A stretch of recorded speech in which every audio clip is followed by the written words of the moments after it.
Once you go home post-operative day 1, patients ask, what are the expectations?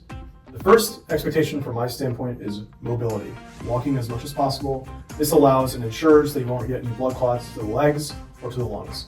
Some patients may require post-operative blood thinners such as Lovenox, which also prevents blood clots from forming. This is something that can be deadly rarely and definitely needs to be prevented. Afterwards, the dietitians will walk you through the post-operative diet, and typically this depends on how well you're doing with the diet. You have your first dietitian appointment 3 days after surgery, so they'll walk you through the next 6 weeks.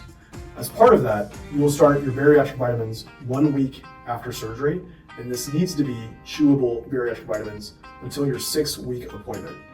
Your doctor will advance your vitamins and your diet accordingly as well, depending on the appointment.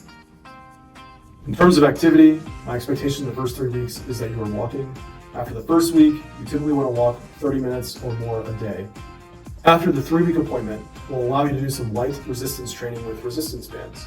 At 6 weeks, you're allowed to do whatever activity you would like. In terms of driving, most people need at least a week before they can drive, as long as they are off pain medications. In terms of diet progression, typically it starts at 3 days of clear liquids, 7 to 10 days of full liquids, a puree diet for a week to 2 weeks, a soft diet for 2 weeks, and then at 6 weeks you'll be released to a regular diet. My team will walk you through every step of the way.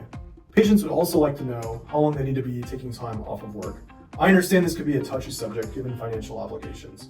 In an ideal world, every patient would take 6 weeks off. I know that is not reasonable for most patients. Typically, at a minimum, I at least expect 2 to 3 weeks just to allow recovery time in terms of staying hydrated. Hydration is the most important part of this process after surgery. Pain control after surgery is typically well controlled without narcotics. Almost every patient in our program requires minimal narcotic intervention, and you can get away with Tylenol, gabapentin, which is a nerve pain blocker, Robaxin, which is a muscle relaxer. The combination of these 3 medications have allowed fast recovery for most patients.